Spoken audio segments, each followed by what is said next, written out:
ఇవాళ అయితే ఒకటి మనకు రెస్ట్ గురించి కాల్ వచ్చింది. లొకేషన్ ఏమో రామన్పేట నుంచి వచ్చింది. సిద్దిపేట డిస్టిక్ లో వస్తాయి రామన్పేట. వాడికి వెళ్ళంగానే వాళ్ళకి పొద్దుగాల కనిపించిందంట ఒకటి పాము. ఏ పాము వాళ్ళు చూడలే. మనం బిల్డింగ్ ఎక్కగానే పక్కకు రేకుల ఇల్లు ఉండే. ఎక్కగానే కవర్లు జరిపిన తర్వాత మనకైతే పాము కనబడలే. కింద ఒక పిల్లగాడు ఉండే, వాడు చూసి అన్న ఇలా ఉన్నానగానే మనం తీసినాం. తీయంగానే అది స్పెక్టికల్ కోబ్రా ఉండే. ఈ పాము అనేట్లా యూరోడాక్సి వినమంటది. ఇలా అయితే దీనికి తెలుగులో నాగం పాము అంటారు, హిందీ మే నాగసాం బోల్తే. ఈ పాము కాటేసిన 30-40 మినిట్స్ లో మంచి చనిపోతావు ట్రీట్మెంట్ జరగకపోతే. ఇంకొకటి నేచర్ లో చాలా ఇంపార్టెంట్ స్నేక్ అనేది. స్నేక్ విషంతోని పైజన్ తోని ఎన్నో రకాలైన మందులు, వ్యాక్సిన్లు, ఇంకా ఒకటి ఏంటంటే క్యాన్సర్ మందు కూడా నాగంపాము విషంతోనే తయారవుతుంది. ఇంకొకటి స్నేక్ బైట్ అయిన వాళ్ళకు కూడా పాము విషంతోనే మందులు తయారవుతాయి. పాము విషంతోనే ఎట్లా మందులు తయారవుతాయి అంటే, ఒకటి గుర్రంకి పాము విషం ఇంజక్షన్ ఇస్తారు. వాళ్ళు ఏదో రకరకాల మెడిసిన్లు కలిపి గుర్రంకి అయితే ఇంజక్షన్ ఇస్తారు. దాని రక్తంతోనే అయితే వ్యాక్సిన్ తయారవుతుంది. అట్లా పాము చాలా ఇంపార్టెంట్ నేచర్లో.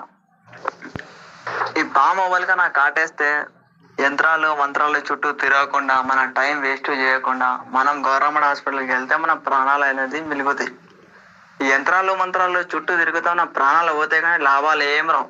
ఇంట్లో ఏడ్చుకుంటా కూర్చోరు, వాని దగ్గర పోయినాం రా వీని దగ్గర పోయినాం అన్నట్టు అవుతుంది. ఎప్పుడన్నా అవ్వాలికన్నా పాము కాటేస్తే ఫస్ట్ మనం చేసే పని ఏంటంటే డిస్టిక్ హాస్పిటల్ అర్థం ఏంటంటే గవర్నమెంట్ హాస్పిటల్లో మంచి ట్రీట్మెంట్ అవుతుంది, మంచి వ్యాక్సిన్ ఇస్తారు. ఫస్ట్ మనం పాము పేరు గుర్తుపెట్టుకోవాలి, లేకుంటే దాని ఫోటో తీయించుకోవాలి, టైం గుర్తుపెట్టుకోవాలి, సమయం గుర్తుపెట్టుకోవాలి. దాని ప్రకారం అనేది ట్రీట్మెంట్ జరుగుతుంది. అట్లా ఇంకొకటి మనమైతే సేఫ్లీగా ఈ పాముకైతే రెస్క్యూ చేసేసినాం. దీనికైతే ఒక డబ్బాలా ప్యాక్ చేసి మనం తీసుకోపోయి దీనికైతే ఫారెస్ట్ ల్యాండ్లో ఇచ్చి పెడతాం. ఇంకొకటి ఏంటంటే నేచర్లో బతుకుతున్న పాములు మన ఇంట్లో ఎందుకు వస్తాయి అంటే, మనం పోయి వాళ్ళు జగల వెంచర్లు కొట్టి బిల్డింగ్లు, అపార్ట్మెంట్లు, రకరకాలమైన ప్లేస్లు, చెట్లు కానీ చెరువులు కానీ నాశనం చేస్తేనే అవి మన ఇంట్లో పాములు వస్తాయి. మనం వాళ్ళ ఇంట్లో పోయి మనం ఇల్లులు కట్టుకునే మా ఇంట్లో పాము వచ్చింది, మా ఇంట్లో పాము ఖచ్చితంగా వస్తాయి. ఇంటి పక్కకు శుభ్రంగా నీట్గా మెయింటైన్ చేయాలి మనం. ఒకవేళ మీకు నా వీడియోస్ నచ్చినదైతే నా ఛానల్కి సబ్స్క్రైబ్ చేయండి, షేర్ చేయండి, లైక్ చేయండి, మీ ఫ్యామిలీ ఫ్రెండ్లా షేర్ చేయండి. జై హింద్, జై భారత్.